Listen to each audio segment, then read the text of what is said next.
반갑습니다. 박유미 교수와 함께하는 구약 여행 시작하겠습니다. 오늘 우리 저번 시간에 성경에 대한 이야기, 구약에 대한 이야기를 크게 개괄했어요, 한번. 네네. 개괄을 한번 하고, 이제, 이번 주 창세기 1장을 해보겠다라고 그때 이야기를 했었는데, 저는 성경 중에 가장 중요한 이야기를 꼽아라라고 한다면, 창세기 1장 1절을 저는 꼽거든요. 이거를 믿을 수 있는 사람이어야만이 1장 2절부터 요한계시록까지를 볼 수 있는 자격이 있다라고 저는 생각을 개인적으로 하는 사람인데, 창세기 1장에 대한 이야기를 우리 박유미 교수님하고 같이 오늘 한번 차근차근 풀어가 보도록 하겠습니다. 네. 교수님 많이 준비를 하셨다고 제가 들었습니다. 아니에요. 네. 일단 뭐 제가 질문으로 시작해 보면 제가 제일 궁금했던 게 지금도 궁금해요, 사실은. 1장이 태초에 하나님이 천지를 창조하시니라 이거잖아요. 네. 태초에 하나님이 천지를 창조하시니라. 근데 우리는 태초에 대해서, 태초면 비기닝, 시작이잖아요. 어디서부터, 도대체 그 시점이 어디냐? 이게 궁금하거든요. 시점은 어딘가요? 태초에 시작이 된 거죠. 그러니까 그 태초가, 네. 태초에 시작한 그 태초가 언제냐? 그러니까 어디쯤인가? 그 질문 자체가 되게 그 인간이기 때문에 할 수 있는 질문이에요. 왜냐하면 인간은 시간과 공간의 제한을 가지고 있는 존재잖아요. 시간 없이 생각을 할 수 없고 공간 없이 존재할 수 없는. 그쵸, 예, 그쵸. 그래서 시간과 공간 없이 어떤 무언가를 생각하거나 존재할 수 없는 존재이기 때문에 태초가 언제냐라는 질문을 해요, 항상. 근데 그 태초에는 태초에 시작이 된 거예요. 시간도 공간도. 예. 그 태초는 하나님은 그 전에도 분명히 계셨을 거예요. 근데 어떤 네. 존재 방식으로 있었는지 모르고 하나님의 존재 방식 속에 시간과 공간은 어떤 형식으로 있는지 우리는 알 수가 없어요.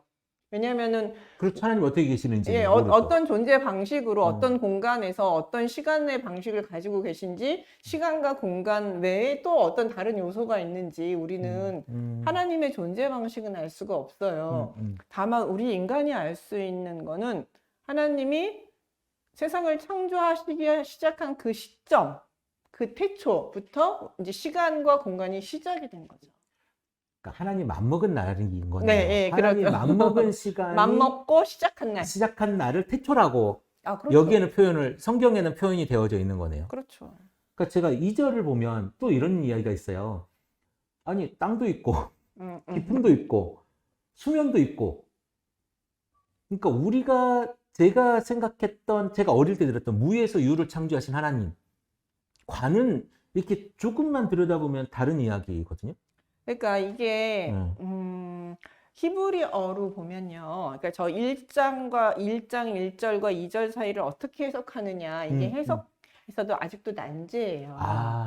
예, 이게 해석사에서 정말 난제인데 그 이유가 뭐냐면 우리는 이제 그 처음에 그러니까 문법적으로 히브리어 문법적으로만 딱 순수하게 보면 1절은 그 선언이고요. 제목이에요. 그러니까 제목이고 시작은 2절부터 시작이 돼요. 그리고 2절은 설명 구절이고 3절부터 하나님이 행동을 하세요.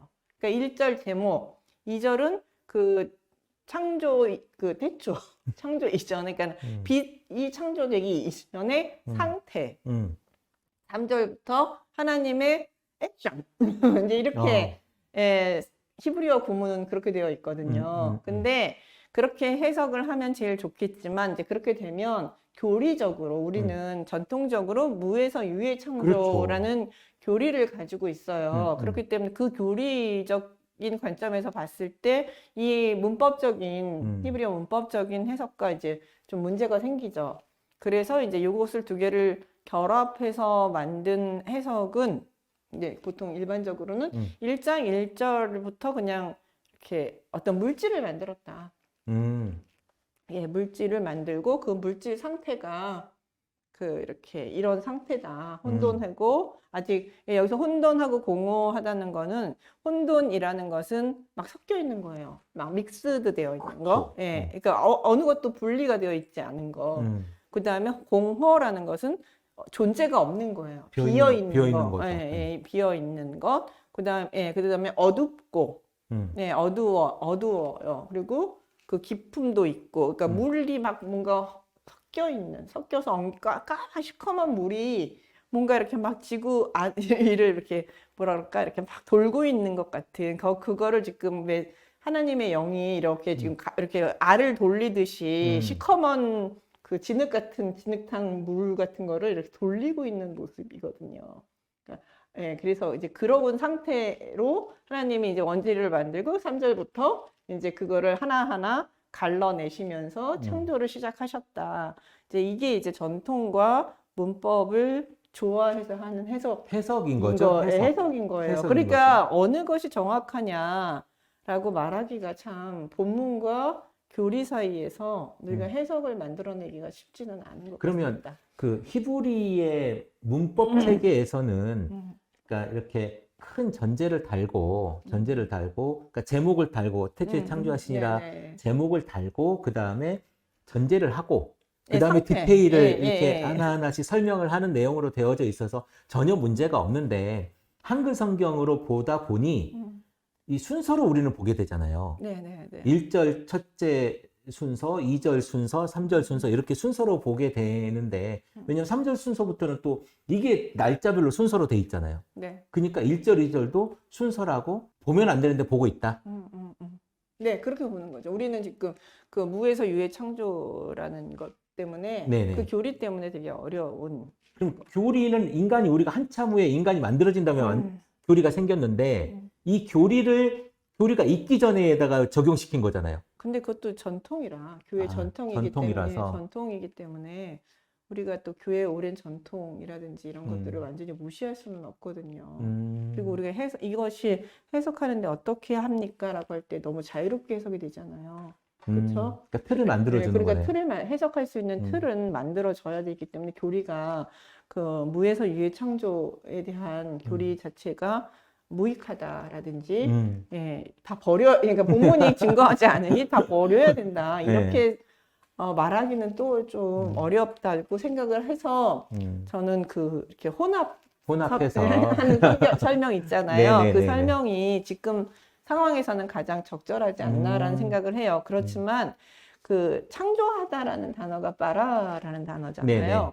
근데 이제 옛날에는 그 바라라는 단어가 무에서 유의 창조를 나타내는 독특한 히브리어 단어다, 동사다 라고 설명을 하면서 무에서 유의 창조를 설명을 했어요. 그 바라라는 단어를 가지고. 그렇지만 이제 다른 이렇게 용례들을 보면 바라라는 단어가 무에서 유뿐만 아니라 유에서 유를 창조할 때도 빠라라는 단어를 사용해요. 뭔가를 만들어낼 때, 물건을 가지고 만들 때도. 크리에이트. 그렇기 때문에 마라라는 단어 자체만 가지고 무에서 유의 창조다라고 말하기는 어려운 거죠. 그 단어 하나만으로 단어 하나만 가지고 설명하기는. 그렇지만 그 단어가 가지고 있는 독특성은 그 빠라라는 단어는 사람한테는 잘 사용하지 않아요. 하나님의 창조 활동에 대해서 주로 사용해요. 그렇기 때문에 이 빠라라는 단어는 하나님의 창조 행위를 설명하는 단어다라고 우리는 충분히 이야기할 수는 있습니다. 그리고 이제 천지를 창조하셨다라고 할 때 이 지구 창조를 보통 많이 얘기를 하는데 이거는 이제 온 세상을 얘기를 하는 거예요. 원래는 땅과 하늘이거든요. 히브리어로는 샤마임 에레츠거든요. 그러니까 하늘과 땅 이렇게 해서 진짜 말 그대로 천지를 설명하는데 이거는 온 세상을 얘기하는 땅 하늘 뭐 이렇게 얘기하듯이 땅 하늘 얘기해서 전체 온 세상 이런 의미인 거지 정말 하늘을 만들고 땅을 만들었다라는 개념은 아니에요. 그래서 하나님이 이 이야기는 하나님이 세상의 모든 것을 창조하신 분이다라는 선언문이라는 것이죠. 선언문 정도로 그러니까 창조에 대한 이 문장의 디테일 요거는 이렇고 요거는 이렇고를 볼 것이 아니라 그냥 어떤 선언문 정도로 우리가 이해하고 넘어가면 되겠다라는. 근데 이게 이제 고대 근동 신화하고 네, 그렇죠. 그것도 물어보려고 그랬어요. 그러니까 고대 근동에 그러니까 근동이라고 하는 표현도 요즘은 잘 안 쓴다고는 합니다만은 어쨌든 그 서아시아에 있었던 필리스틴, 뭐 팔레스틴 이 지역에 있었던 그 우리 신화들이 많잖아요. 신화들과 우리 성경의 창조 이야기와 굉장히 유사성도 있기도 하고 그러지 않습니까? 그거 어떻게 봐야 되는 겁니까? 유사성보다는 사실 차별성이 더 많아요. 차별성이 더 많다고요? 예. 거기도 창조 이야기가 있고 여기도 창조 이야기가 네, 있어요. 근데 거기 창조 이야기는 신이 일단 둘이에요. 여자 신과 남자 신이 존재를 해요. 네, 예, 결혼을 합니까? 예, 그래서 두 신이 결합해서 네. 거기서 신이 뭐 엔키라든지 그다음에 뭐 여러 에아라든지 네. 이런 신들이 만들어지게 되고 그 신들이 자기 어머니 신 혹은 아버지 신을 폐위시키고 내지는 죽이고 네. 어머니 신 마르도 뭐 그 티아못을 티아마스. 죽이고 그러니까 아버지 신이 있고 어머니 신이 있어서 그 사이에서 이제 신이 태어나서 그 아버지 신 어머니 신은 죽이고 아버지 신을 죽이고 먼저 죽이고 어머니 신을 이제 찢어 죽이죠. 예, 싸워요. 네, 찢어 죽여서 위로 올리고 땅으로 해서 물의 신을 두 개로 나누지 않습니까? 네, 그래가지고 둘을 나눠서 그래서 이제 티아못 이런 걸 혼돈이라고 얘기하거든요. 혼돈이라고 얘기를 하거든. 그래서 이제 이 왕자를 차지를 해요. 그러고 나서 이제 그 밑에 하급신들을 만들거든요. 네. 그리고 배우자 신도 존재를 하고 형제 신도 있고 그래서 다양한 신들이 존재를 해요. 그리고 네. 그 신들이 이제 해가 되고 달이 되고 별이라든지 이런 모든 것들을 이제 다스리는 존재들. 그래서 뭐 이게 이시타르는 별을 다스린다라든지 그다음에 뭐 그 마르둑 같은 경우는 바람이라든지 비라든지 뭐 그다음에 발은 번개라든지 네, 이런 것들을 바알은. 다스린다든지 뭐 해의 신, 달의 신 이런 것 모든 것들을 다 신으로 보거든요. 네네. 네, 그렇게 다양한 신들이 존재하지만 구약에서는 그 모든 신들이 존재하지 않아요. 하나님만. 오직 유일하게 하나님만 딱 신으로 존재하시고 그 모든 나머지 천체들, 해, 달, 별, 뭐 강, 바다, 산 모든 것들은 그냥 하나님의 피조물일 뿐이에요. 여기는 뭐 왕들 사이에 그 신들 사이의 전쟁이라든지 계급 전쟁 그리고 누구를 죽이고 뭐 그 사람 이런 것들이 없습니다. 그냥 모든 것들은 하나님의 의지에서 만들어진 피조물들 뿐이라는 것이죠. 그리고 여기서 이게 이제 가장 틀린 특징이라고 볼 수 있어요. 신 중에 신이네요, 그러면. 네. 거기에서는 최고 신일지라도 네. 하나님의 입장에서 보면 그냥 피조물이네요. 네, 그냥 피조물인 거죠. 아. 신이 아니에요. 아, 신이 아니군요. 네, 신도 아니에요. 그냥 피조물이, 쟤는 해고 쟤는 그냥 달이에요. 아, 피조물이니까. 네, 그냥 해신도 아니고 달신도 아니고 그냥 쟤는 해고 쟤는 달인 거예요. 아. 그러니까 신을 물화시켰어요. 하나님이 한번 창조하시고 나니까 신이 그냥 물질화 돼버린 거네요. 네, 그냥 해인 거고 달인 거죠. 해신, 달신이 아니라. 그러니까 엄청나게 달라요. 그분들이 들으면 기분이 엄청 나쁘겠는데요? 아, 그렇죠. 그냥, 예, 그러니까 신이었다가 자기네들은 신이었는데, 그러니까 이 사고방식 자체가 고대 근동사회에서 받아들이기 되게 힘든, 되게 독특한 사고방식이라고 볼 수 있어요. 왜냐하면 그 그리스 신화까지도 보면 모든 그 해신, 달신, 뭐 주피터 같은 경우도 달신, 해신이잖아요. 그다음에 뭐 아르테미데스는 달신이고 포도주 뭐 바카스 신도 그쵸. 있었고 뭐 전령의 신이니 모든 게 다 신이잖아요. 네, 바다의 신도 있고 다 예, 있죠. 그 그리스 시대까지도 그렇게 왔거든요. 이제 물론 이제 에노메 엘리시 같은 고대 네. 근동의 그 신화들이 그리스 신화까지 영향을 미쳤지만 어쨌든 그런 세계가 그 시대에 아니면 고대 사회에 기본적인 그 신관이라는 거죠. 세계관인 거죠, 그게. 그게 그 당시에 세계관이에요. 그러니까 다 근데 그건 우리나라도 마찬가지죠. 우리나라도, 해 보고 빌고, 달 보고 빌고, 별 보고 빌고, 하늘이 화가 나면 비를 안 내리니까 왕이 가가지고 하늘에 화를 달래서 기후제도 지내고, 용왕신한테도 제사하고. 제사하고, 모든 게 다 우리나라도 다 신이잖아요. 네, 그쵸. 신과 연결돼 있잖아요. 그 애니미즘이랑 연결되기도 하고.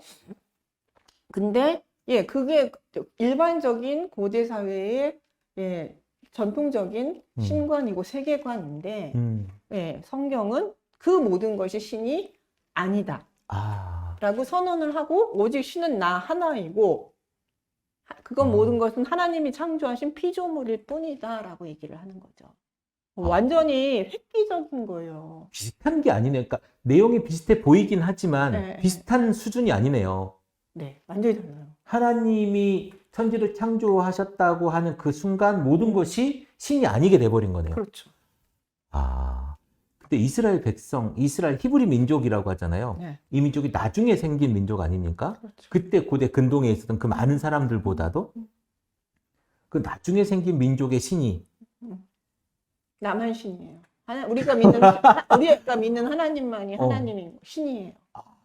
거기는 굉장히 그 전쟁을 해도 신의 이름으로 전쟁을 하잖아요. 그래서 신들도 신이 지면 신전을 부수고 동네마다 신이 다 있잖아요. 예, 나라마다 신이 있고, 그래서 전쟁하면은 전쟁에서 그 나라가 지면 그 신이 진 거고, 전쟁에서 이기면 이 신이 이긴 거고, 뭐 이제 이런 다 신들의 전쟁이죠. 이 그냥.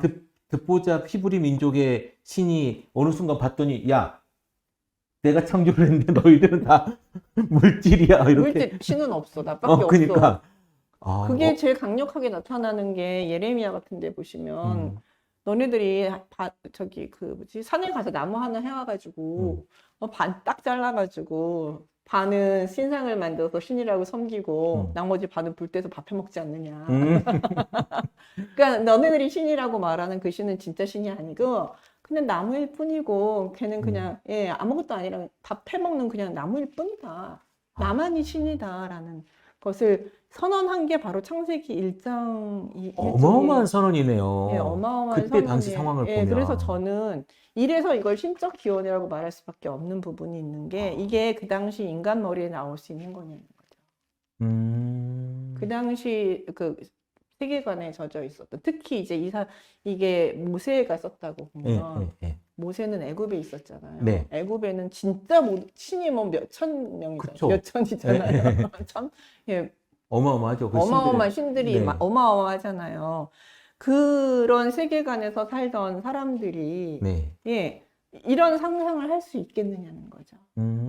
그러니까 하나님께서 영감을 주시지 않으면 그 문화와 그 생각과 그렇게 40년을 거기에서 살던 사람이 요 문장 80년 40년을 살고 40년을 40년 살고 광야에 살고 광야 살아도 미디안도 똑같은 관점이죠. 뭐 그 사람이라고 그렇죠. 해서 그 미디안이라고 해서 다른 세계관을 가지고 있는 건 아니잖아요.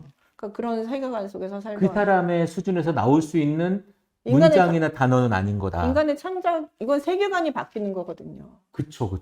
예, 세계관이 완전히 바뀌는 건데 이런 완전히 전복적인 아주 놀라운 창조적인 세계관이 나왔는데 이 세계관을 모세가 만들었다? 이건 거의 불가능해요. 미션 임파서블이에요. 하나님의 영감을 확인하는 그 구절이군요. 그 문장이군요. 하나님의 존재, 그다음에 하나님이 이게 하나님이 모세에게 주셨다라는 것이 아니면 이 창조 이야기, 창세기 1장 이야기는 상상이 제가 지금 안 엄청 돼요. 충격을 받아가지고 지금. 인간은 지금이야 우리는 너무 당연하게 많이 공부를 했으니까 그냥 당연하다고 보지만 그 당시 사람한테 이거는 전혀 당연하지 않았던 세계관이 새로 주입이 되는 거예요. 그러니까 예를 들어서 우리가 반지의 제왕이라든지 판타지물 같은 거 볼 때 거기 새로운 세계관이 막 나오고 새로운 종족이 나오고 그쵸. 새로운 언어라든지 이런 게 막 나오잖아. 새로운 세계관들이. 그거 이해하는데 우리가 한참 걸리잖아. 이해 안 그쵸. 되잖아. 아이고 이딴 게 다 있다고 집어 던지기도 하고 막 그러잖아요. 그것과 똑같아요. 새로운 세계관이 전혀 평범하지 않은 이야기인 거네요. 그때 당시에. 그럼요. 아주 독특한 창조. 뭐 이런 얘기가 다 있어. 이거 말도 안 돼. 말이 안 되는 이야기였군요. 지금 우리는 너무 자연스럽고 수억 명이 이 이야기를 믿고 있는데 그리고 이 이야기에 대한 이야기를 들으려고 교회를 가고 상식이라고 상식이죠. 근데 그때는 그렇지 않았군요.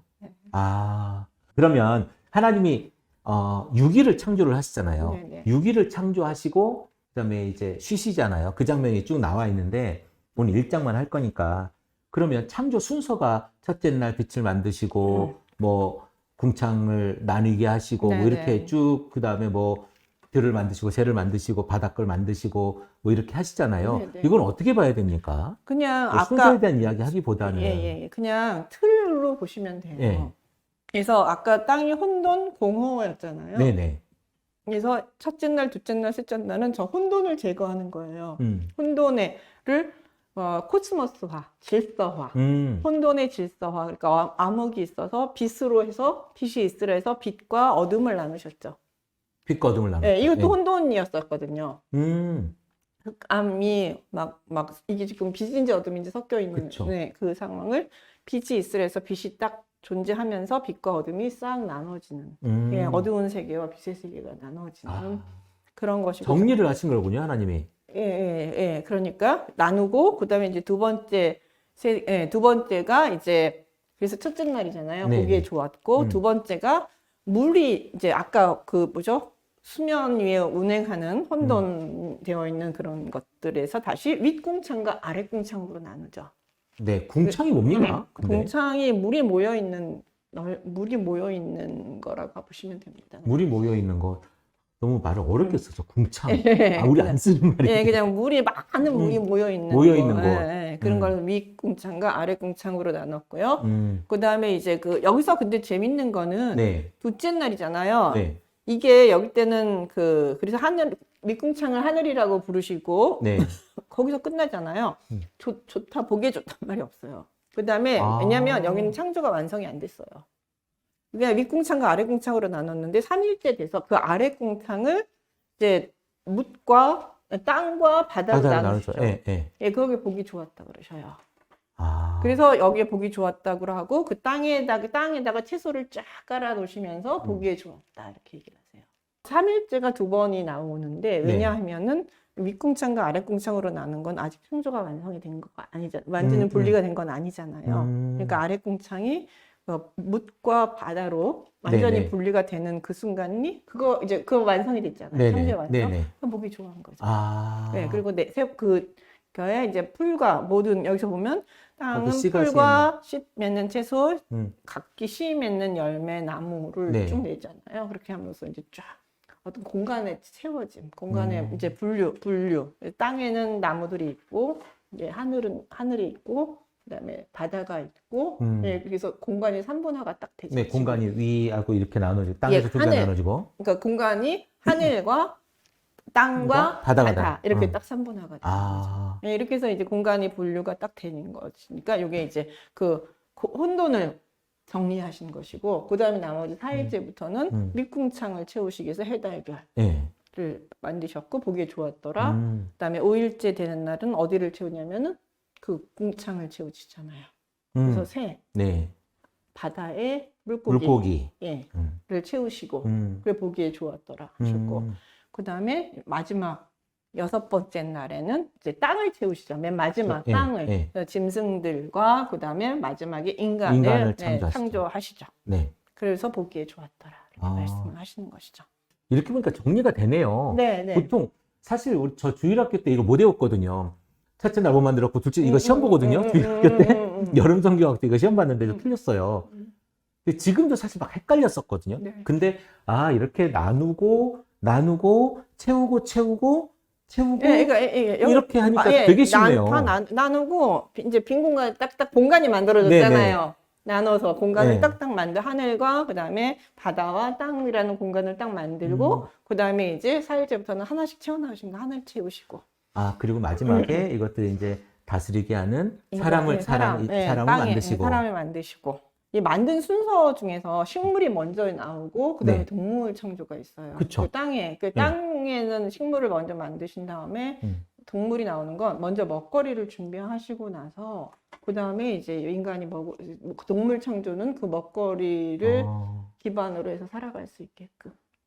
그러니까 토대를 만들어 주시고 그 다음에 물을 만들고 물고기를 넣으신 것처럼 만드신 것처럼 얘네들 먹을 거 두고 그 다음에 짐승들을 만들어 얘네가 먹고 사니까 하나님의 배려가 어마어마하시네요. 그래서 성경에서 이것도 이제 고대 근동의 신화와 다른데 고대 근동에서는 인간이 존재하는 목적이 신에게 먹거리를 갖다 바치기 위해서 신의 양식을 공급하기 위해서 인간이 존재하는 반면 여기서는 하나님이 인간의 먹거리를 준비해 주세요. 아, 그 인간을 노예로 노예로 그 마지막 그 노예 신들이 반란을 일으켜가지고 그냥 니네 알았어 쉬게 해줄게 대신에 내가 인간을 만들어줄게 하면서 인간을 그 노예 신들 대신 만드는 거잖아요.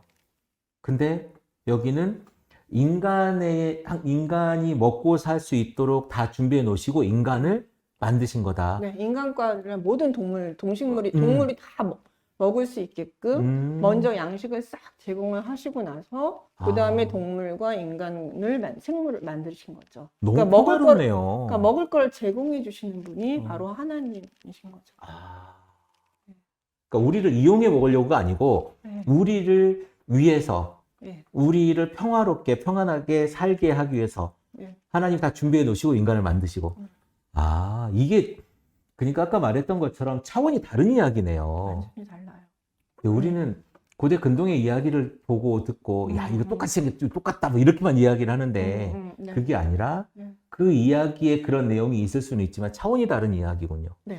네, 인간 창조는 특징이 이제 맨 마지막에 나왔잖아요. 네네, 그래서 맨 그쵸. 마지막에 나오면서 하나님은 인간 창조는 좀 독특하게 뭐라 하면 자기 형상, 그 하나님의 형상대로 사람을 창조하시되 남자와 여자를 네. 그래서 특징이 되는 건 먼저 하나님의 형상대로 만들어졌다라는 거예요. 그쵸. 인간이 하나님과 어떤 교류를 할 수 있는 하나님의 특징이 형상이라는 것은 뭐 이미지라고 할 수도 있고 하나님의 어떤 특성이라고도 할 수 있고 정확하게 번역이 좀 어려운 거고 형상이라는 게 왜냐면 원래는 이미지나 형태는 그 생긴 모양새를 말하는데 우리가 뭐 하나님이 우리와 동일하게 눈도 이렇게 생겼는지 어떤지 우리 모르잖아요. 그쵸. 하나님의 존재 방식도 모르는데 생김새는 더더욱 모르니까. 그러니까 다만 우리는 그래서 여기서는 그냥 하나님이 우리 인간이 하나님의 모습을 닮았다라는 것은 하나님과 어떤 교제를 할 수 있다든가 하나님 말씀하시는 것을 우리가 알아들을 수 있다든가 이런 관계를 맺을 수 있는 존재로 하나님이 만드셨다라고 우리는 보통 이야기를 합니다. 그래서 그 형상이라는 거. 근데 이제 여기서도 아주 독특한 게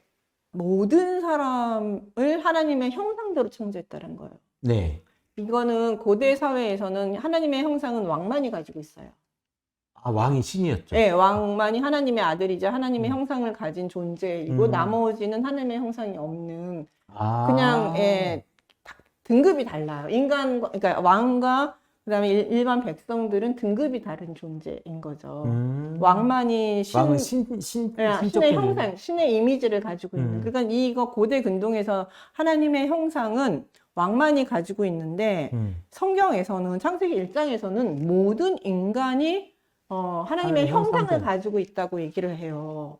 그러니까 이 신분 관계가 형성이 안 되고 모든 인간이 동등하다라고 선언을 하고 있는 거예요.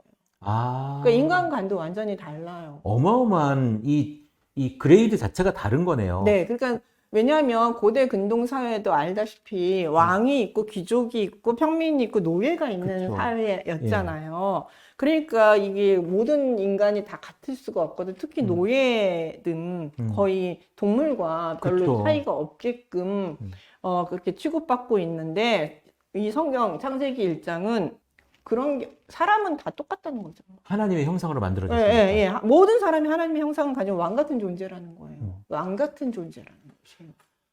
신의 형상을 가지고 그때 신의 있는. 형상은 왕이었으니까. 예. 신의 형상을 가지고 있는 왕 같은 존재라는 것이에요. 그러니까 이 왕 같은 존재라는 것이 나중에 이제 그 출애굽기에 보시면 너는 왕 같은 제사장이요 그쵸. 이런 표현이 네. 나오잖아요. 네. 그게 이제 이런 데서 계속 연결이 되는 거죠. 고대 근동에서는 여자를 따로 만들지는 않으시거든요. 사람을 만들었다거나 아니면 뭐 이렇게 만드는데 우리 성경에는 남자와 여자를 이렇게 창조하시는 장면이 또 나와요. 네. 그것도 굉장히 독특하고. 예. 그러니까 이게 고대 사람을 창조하시되 그 사람은 여자, 그러니까 여기는 이제 남자와 여자로 번역되어 있는데 히브리어는 수컷과 암컷이에요. 예, 그러니까 성이 있다는 거죠. 그쵸. 예, 사람은 남성과 여성이라는 성을 존재했는데 이게 전부 다 사람인 거예요. 네. 그러니까 사람에는 남성만 있으면 사람이 아니고 여성만 있어도 사람이 아니고 남성과 여성이 같이 존재를 해야 비로소 사람이라는 군이 만들어지는 것이고, 예, 남자와 여자 모두에게 하나님의 형상이 있다라는 것이죠. 이것도 상당히 독특해. 그러니까 동등성이잖아요. 네네네. 모든 사람에서 그 계급만이 아니라 성별도 남성과 여성도 동등한 하나님의 형상을 가진 왕 같은 존재다라고 선언하는데, 이것도 너무 독특한 게 고대 그리스까지 오면 네. 예수님 시대 그리스 때, 그럼 그리스 철학에서 여성은 이데아에서 네. 덜 이렇게 멀어진 존재예요, 남자보다. 먼 존재. 플라톤 철학. 네, 플라톤. 그게 이제 기본 철학이니까 남자는 가까워서 모든 완벽한 존재이지만 여자는 멀어진 존재이기 때문에 여성에게 과연 그 영혼이 있을까? 맞아요, 맞아요. 네, 영혼이 없다라고 말하는 사람도 있고, 있어도 한 0.5 있다라고 생각하는 사람도 있고, 그래서 남성 자유인과 남자 노예와 여성과 그다음에 그 맨 밑에 짐승이 있어요.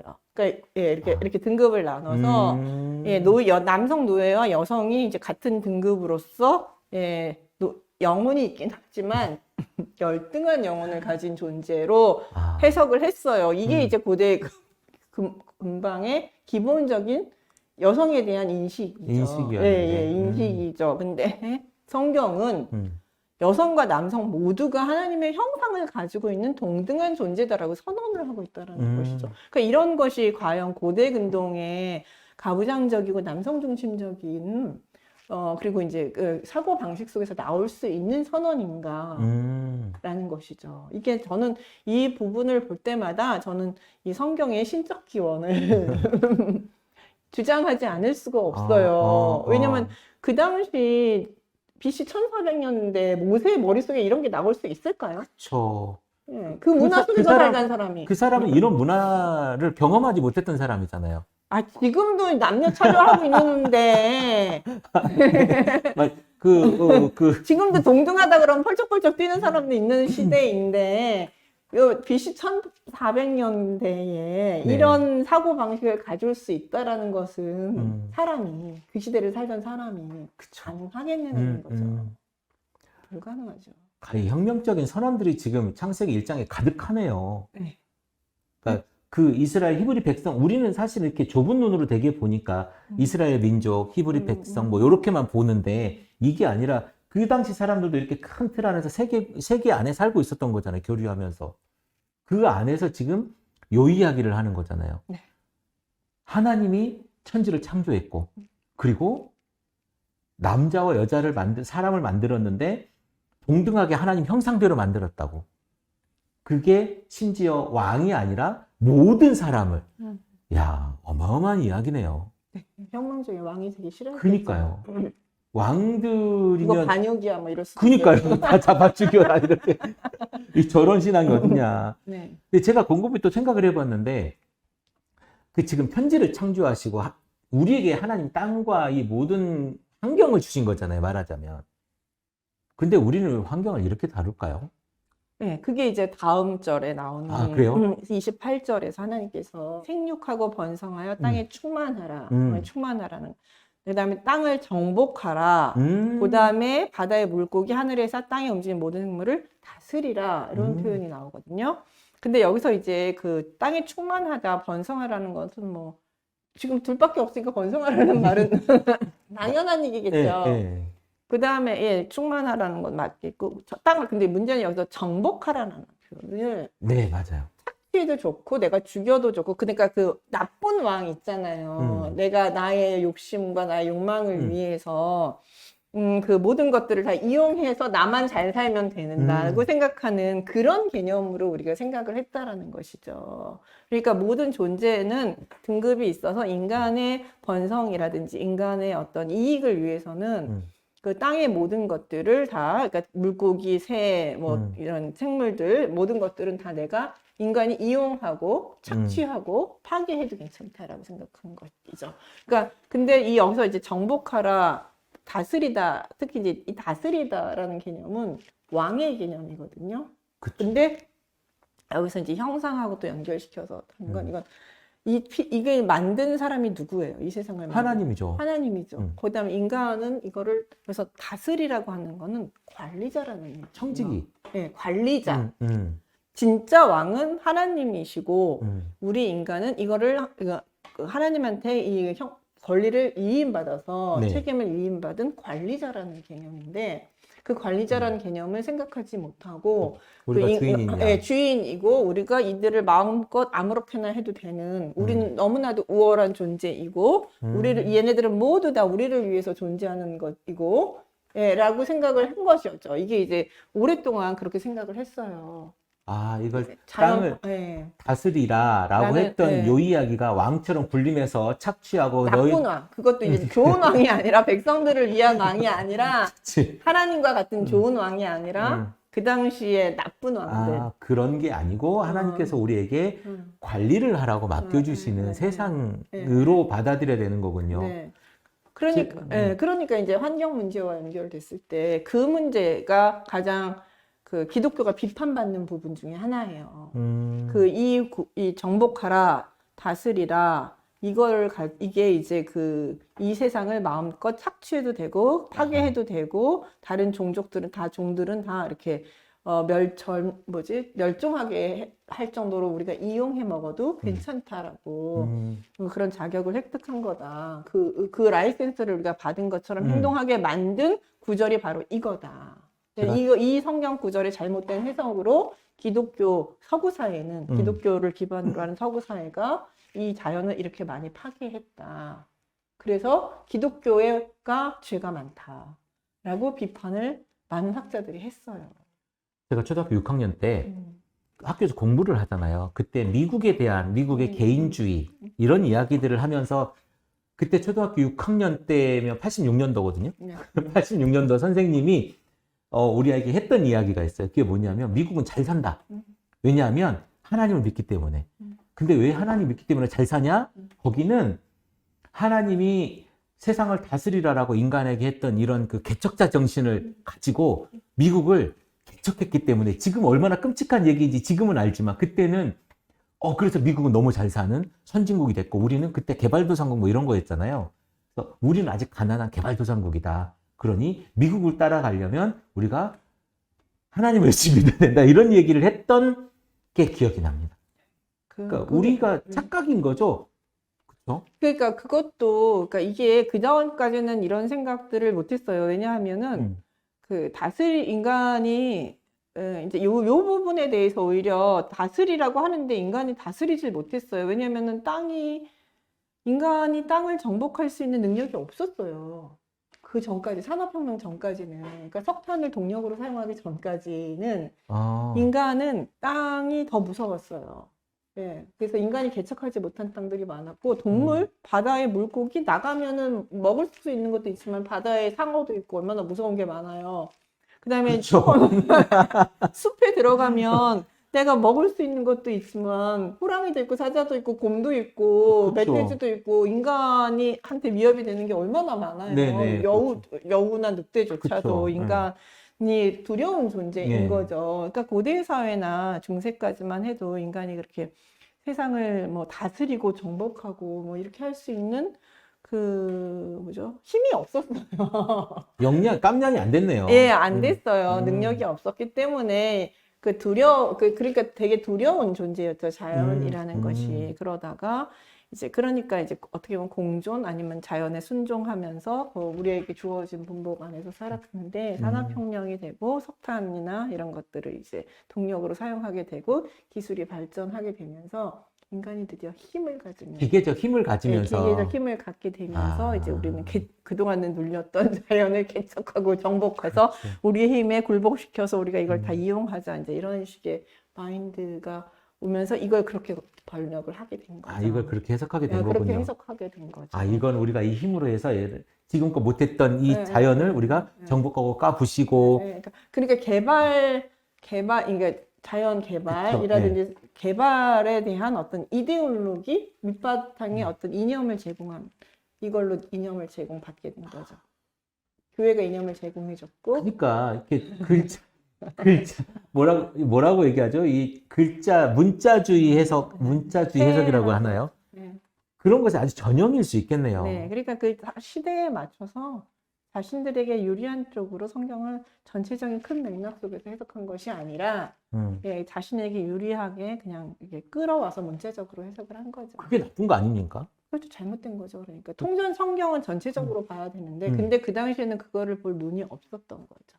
아니 2000년이 넘는 우리 신학과 신앙의 해석이 그 기간인데 1800년대 그 짧은 시기에 해석한 걸로 세상을 이렇게 망가뜨린단 말이에요? 우리 지구가 망가진 것이 100년이 안 돼요. 그니까요. 100년밖에 안 돼요. 예. 그 짧은 시간에 인간이 얼마나 지구를 잘 망가뜨릴 수 있는지 아주 보여주는 대표적인 세대이죠, 저희가. 그쵸. 우리 예, 100년, 100년, 200년? 우리 20세기, 21세기를 어울려 살고 있잖아요, 지금. 예. 그래서 2050년 되면 망한다, 2080년 되면 지구는 망할 것이다, 이제 이런 얘기를 하고 있잖아요. 그러니까 우리 세기가 다 끝나기 전에, 2100년이 되기 전에 지구의 인류는 망할 것이다 라고 얘기하는데 너무 그 이구적, 그러니까 지금 그걸 망하지 않게 하기 위해서 기독교계에서도 이런 그 해석에 대해서 반성을 하고 그 하나님이 창조하신 모든 것들이 다 귀하다. 네, 그리고 우리 인간은 이것들을 정복하고 다스리라고 한 거는 그 다스림이란 하나님이 인간을 돌보시듯이 우리 인간이 이 동물들을 돌보고 그들이 잘 살 수 있도록 보존하고 관리하고 하는 역할을 해야 된다라는 것으로 요즘은 해석을 하고 있어요. 네, 성경 해석이 바뀌고 있습니다. 왜냐하면 동식물의 그 존재, 생존 자체가 인간의 생존과 연결이 되어 있거든요. 그렇죠. 네. 그러니까 이제 누가 어느 종이 멸종을 해 나가면 결국은 인간도 어느 순간에 가면은 멸종을 하거든요. 그럼 뭐 어느 동물이 멸종을 하면 100년 뒤에 인간도 멸종할 수 있거든요. 그러니까 이게 왜냐면 생태망 속에 다 들어가 있거든요. 이게 아주 촘촘하게 되어 있어요. 그러니까 박테리아가 다 없어지면 이 세상도 망할 거고요. 그렇죠. 네, 박테리아가 없어 세균이 없으면 이 세상도 망할 거고 어느 동물이나 어떤 동물 층이 하나가 없었잖아요. 이렇게 먹이 사슬 개념 속에 계층이 없어지는 거죠. 층이 하나 딱 없어지면 사슬이 무너지게 되면 우리 인간도 죽어요. 이 생태계가 유지가 안 되기 때문에. 그래서 이런 얘기 하지 않습니까? 잡초가 못 살면 우리가 대초제풀에서 잡초를 없애는데 잡초가 못 살면 인간도 못 산다. 인간도 살 수 있는 땅이 못 된다. 그 쥐를 없앤다고 하는데 쥐를 없애면 인간도 죽는다. 뭐 그런 얘기들을 하죠. 그러니까 함께 얘네가 좀 우리한테 불편해 보이지만 얘네가 없으면 인간도 곧 죽는 거죠. 네, 그러니까 인간이란 존재도 이 지구 생태계, 촘촘한, 그것도 촘촘한, 우리가 생각하는 것보다 느슨하다고 생각하지만 생각보다 촘촘한 생태계의 망 속의 하나의 존재이고 우리는 그 중에서 가장 다른 존재들은요 사실은 그 생태계의 망 속에서 자신을 순응하면서 살아요. 하나님께서 주신 그들의 존재 목적에 따라서 열심히 잘 살아요. 이들이 그 하나님이 주신 존재 목적을 넘어가면서 이 자연계를 파괴하는 존재는 인간밖에 없어요. 그러네요. 자연계를 파괴하는 거는 인간밖에 없지 다른 존재는 자연계를 파괴할 수 있는 능력이 없어요. 파괴하지도 않아요. 아직도 기억하고 그 초등학교 6학년 때 그 선생님 말씀 아직도 기억하고 있는 굉장히 강렬했거든요.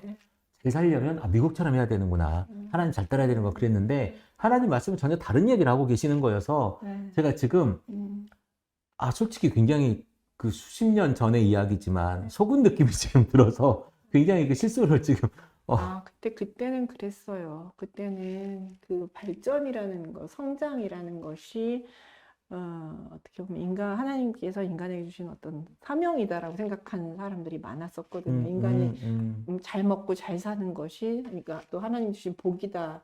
그러니까 성장하고 발전해야 된다. 그 모든 것들은 다 수단으로 이용할 수 있다. 그러니까 그 하나님의 형상을 받은 거다. 인간이 만물의 영장이다. 최고다. 이제 이런 것들. 이제 이런 사상이 있었거든요. 예, 그러니까 그러다 보니까 이제 인간이 생태계의 한 존재다라는 생각을 못한 거죠. 그러니까 인간도 계속 환경에 따라서 그 사고가 바뀌어요. 그러니까 한계가 있을 수밖에 없어요. 그러니까 제가 지난 시간인가 그전 시간에 말씀드렸다시피 한 인간이라는 존재는 참 제한되어 있어요.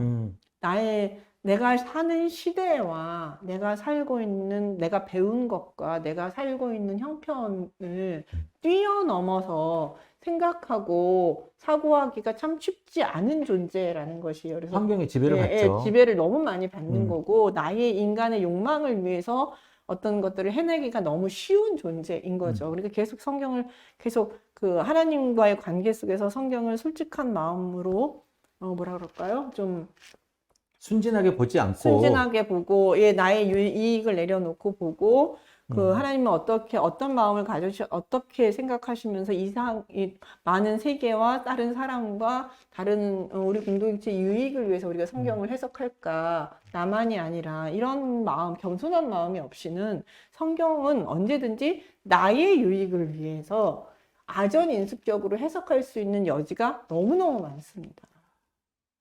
그래서 위험한 책이네요, 성경이. 아니, 성경이 위험한 게 아니라 인간이 위험한 거죠. 그러니까 인간은 누구나 그렇게 할 수 있는 가능성을 가진 존재예요.